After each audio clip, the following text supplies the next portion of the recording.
Kung ano man ang sinisigaw ng puso mo, malaya kang gawin at sundin ito. Di mo kailangan sundin ang ginagawa ng karamihan. Gawin mo kung ano ang totoo para sa'yo. Dahil sa dulo, ang importante ay kung sino ka talaga at hindi ang pagkakakilala ng iba sa'yo. Naririnig niyo ba yung ilog?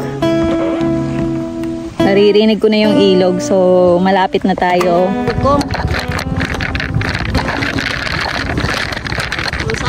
Ganito yung sitwasyon dito, may tubig. Natatakot ako, guys.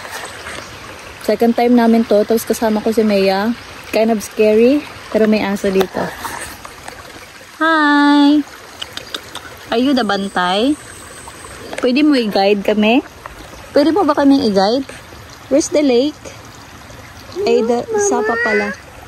So, yun, may tubig na dyan. So, meaning, malapit na kami. Mia, is okay? Are you okay? Okay. Okay, tired ka na, no? Kawawa. Okay, malapit na kami, guys. Tara, diretso na natin to. Okay, andito na kami. At sa wakas, matapos ang halos 2 oras na biyahe, ligtas din na nakarating ang mag-ina. Kinakabahan man sa bagong karanasan, di nagpatinag kasi alam nilang may nagbabantay. So, ganito nga yung situation dito nila. Ito yung ilog. Kami lang, solo namin. Which is nice. You gotta do the things that scares you the most. Kasi dun mo marirealize na kaya mo pala.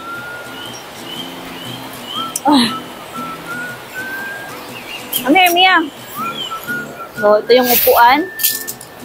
Gusto nyo nito? Available lang to sa basket. Ito siya. Dito. You face it here. That. And the chair is here. Diyan. Sit. Are you happy? Happy. Good. Yun lang yung gusto ni Mama, to make you happy.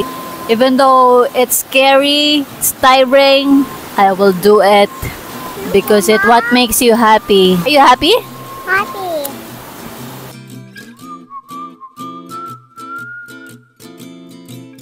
At sinimulan na nga nila na ayusin ang kanilang pwesto ng sa ganoy. Mapagpahinga ang mga katawan at mailigo sa malamig at masarap na ilog.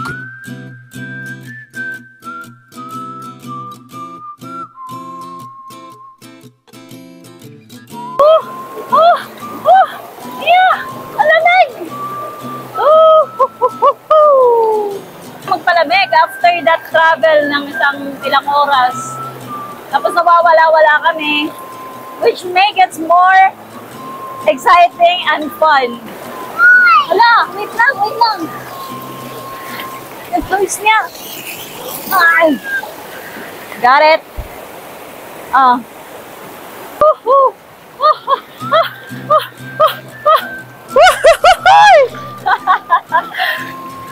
Tabi-tabi po. Alamig. Ihihi muna ako. Oops. Careful. Ang saya lang kasi ngayon kung kailan may anak na ako, ngayon ko pa nagagawa itong mga bagay na to, di ba? Well, I think this is the reason. Oh! Do it again. Do it again. Do it again. 1, 2, 3. Didi! Didi, wait. Come here like this, oh. 1, 2, 3, go. Ay.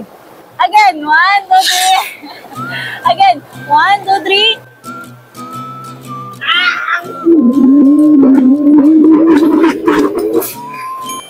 Wala, yung microphone namin. Kukanay ako, ha? Cook muna si Mama, ha? Para may makain tayo, ha? Okay, I'm gonna cook. Ay! Oh, yung mic ko! So, ayaw nang gumana ng microphone namin kasi nalunod siya sa tubig. Sira na. Okay. So, yung pagkain namin.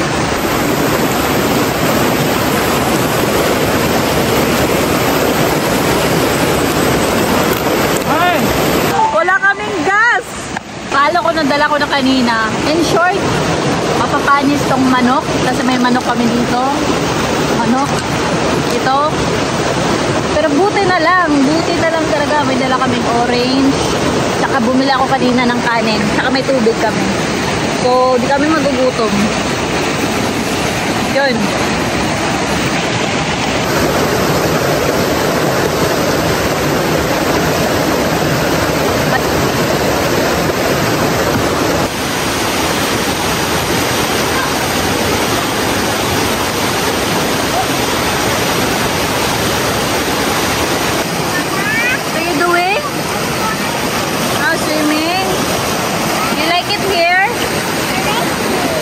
Dog, oh. Dog.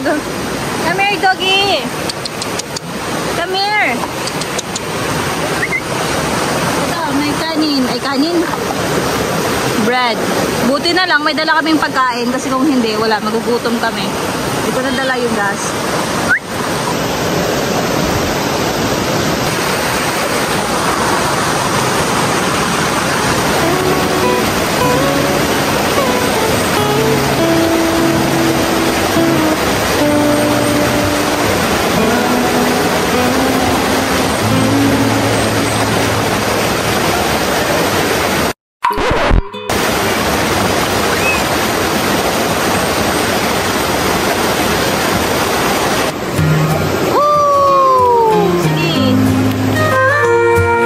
Countryside, life is simple, but the heart is full and true.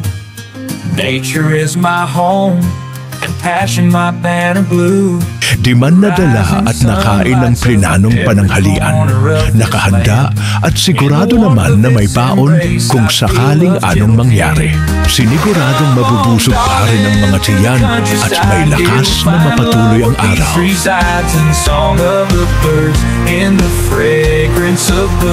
Come on, darling, let's dream away under the vast moon, soft glow in nature's arms. Our love will overflow.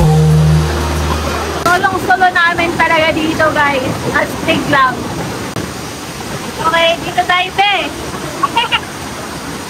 There. Oh, you swim na. You safe ka na dito. Oh, oh, oh. Babe.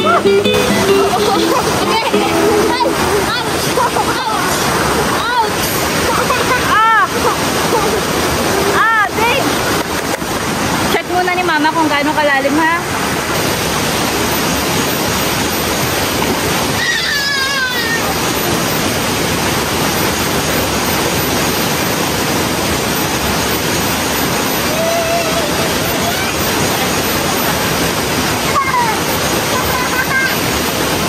Come on, darling, let's dream away under the vast moon, soft glow in nature's arms. Our love will overflow.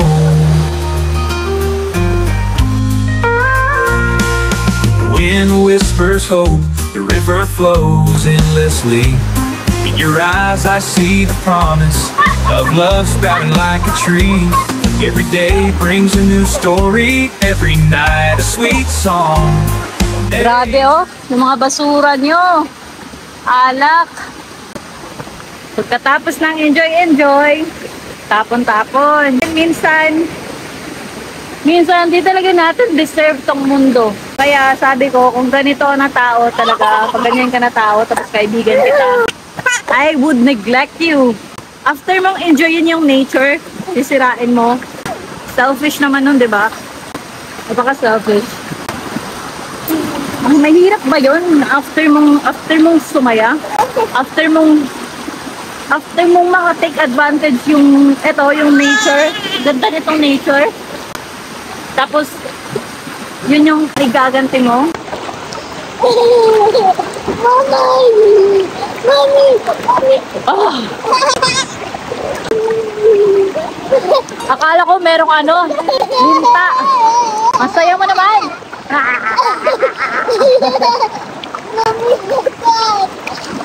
Siguro kung sa ganito akong lugar nakatira, masaya ko siguro. I mean, masaya naman ako, but yung ganitong lugar na sobrang peaceful, diba? Tapos anytime may access ka with nature, called we're gonna cross the river.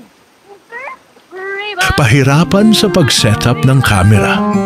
Ikaw ang nag-iilaw, ikaw ang nagpipindot, ikaw din ang tumatakbo pa atras para umabot sa frame. Nakakapagod, nakakasuya minsan, pero sabi nga nila, sa simula, ikaw lang muna. Okay lang yan. Ang mahalaga, gumagalaw ka. Hindi mo kailangan ng magarbong gamit o bonggang setup. Simplehan mo lang. Gamitin mo kung anong meron ka ngayon. Maliit man o malaki ang hakbang, basta nagsimula ka at patuloy na umaabante, panalo ka na. Yung sleeper. Wala na ang sleeper. Do not come here, ha? Sila si Maya.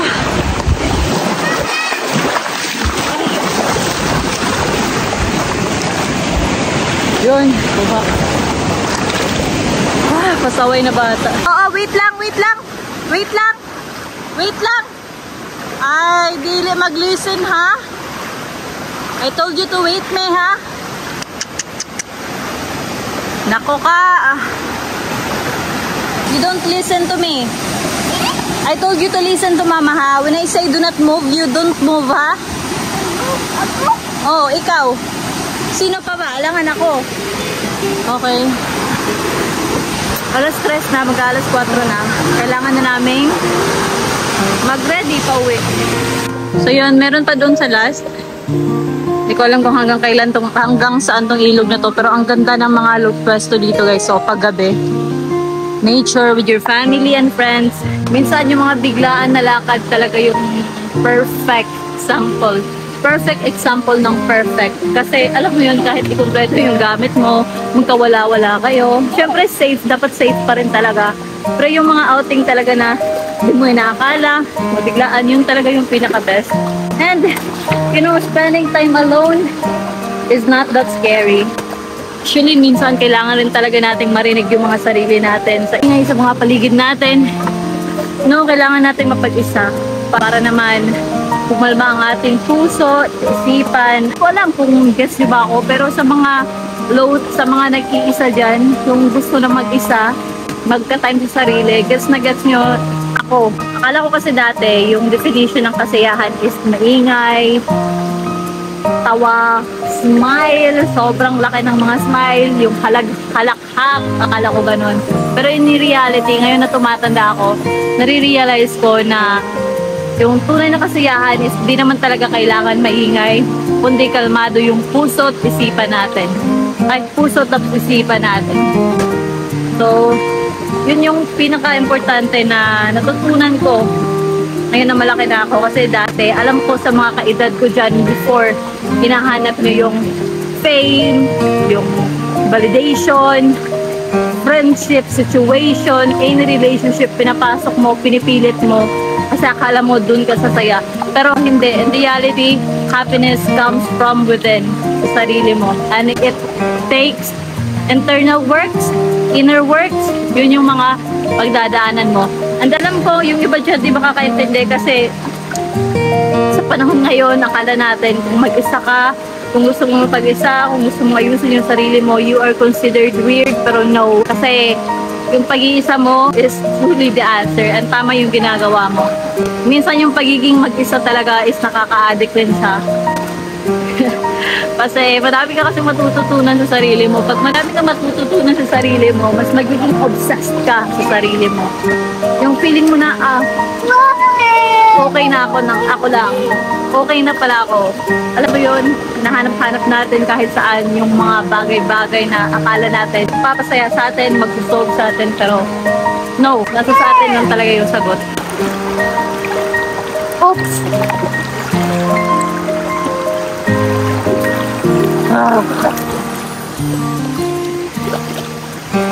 Alam nyo, sobrang grateful ako kasi second time namin to ni Maya na babiyahe kami ng malayo.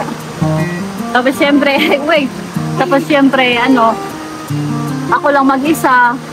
Oo, may fear ako sa posibleng mangyari kasi pag naging parent ka, yung palaging nasa isip mo na lang is survival, parang para sa anak mo, safety net ng anak mo. Eh, syempre ako parang nagda-doubt din ako sa sarili ko kasi kaya ko ba to? Kaya ko ba to?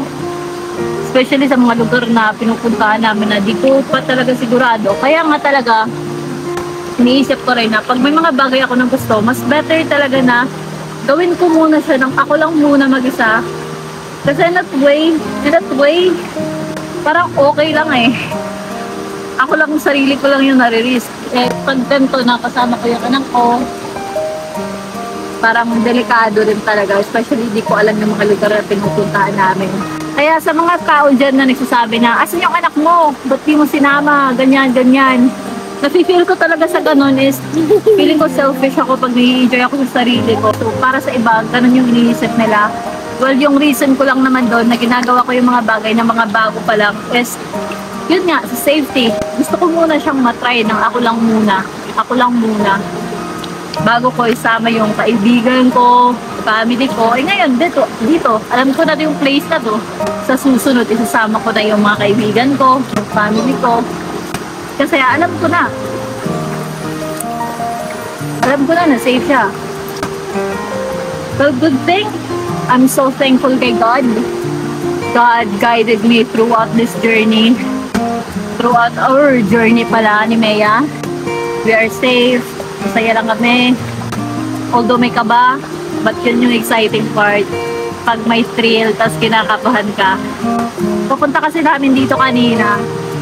Not really sure. Di ko na nga alam kung paano pauwi ngayon, di ba? Kasi liko-liko yung daanan.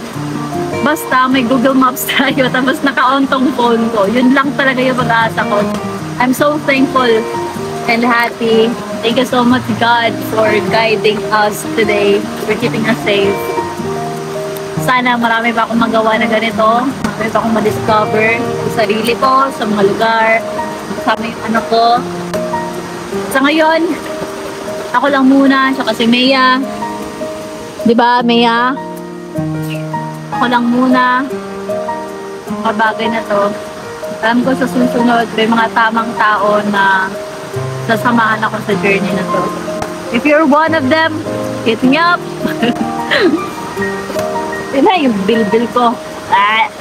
This video will probably hindi ko alam. Basta nagre-record lang ako.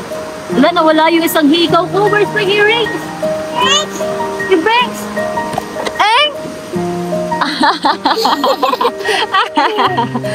Yung ano niya, yung face niya, Look, I have your earring. earrings.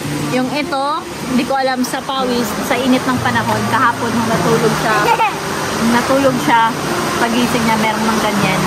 Siguro dati may falls dito. Kasi yun, may mga tubig na dun galing sa bundok.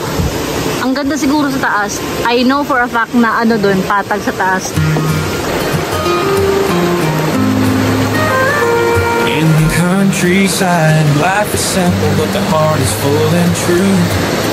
Nature is my home, and passion my banner blue. So, ayun lang. Hanggang dito na lang namin tatapusin tong video na to kasi kailangan na namin umuwi. Sana, as a mom, alagaan nyo rin yung sarili nyo. Enjoyin nyo rin yung sarili nyo. Gumawa ka na yun ng mga bagay na ikakasaya nyo kasi pag inaalagaan natin yung sarili natin, yung puso, isipan natin, we can always take care of the people around us. Hindi ibig sabihin na nanay ka na, hindi ka na pwede mag-enjoy. You can still do a lot. Di natatapos sa pagiging nanay ang buhay mo. So yun, thank you so much guys for staying until, for staying until this video. I don't know, whatever it is, basta, i-document ko lang yung buhay namin, yung experience, yung happiness, and gusto kong i-share dyan sa mga parents din dyan na akala nyo wala na kayong freedom, you still have freedom. Okay? Yes! Nagiging gusto ko dito kasi ako lang mag-isa, so pag mag-isa ako, mas nagiging ako si ako. Alam mo yun?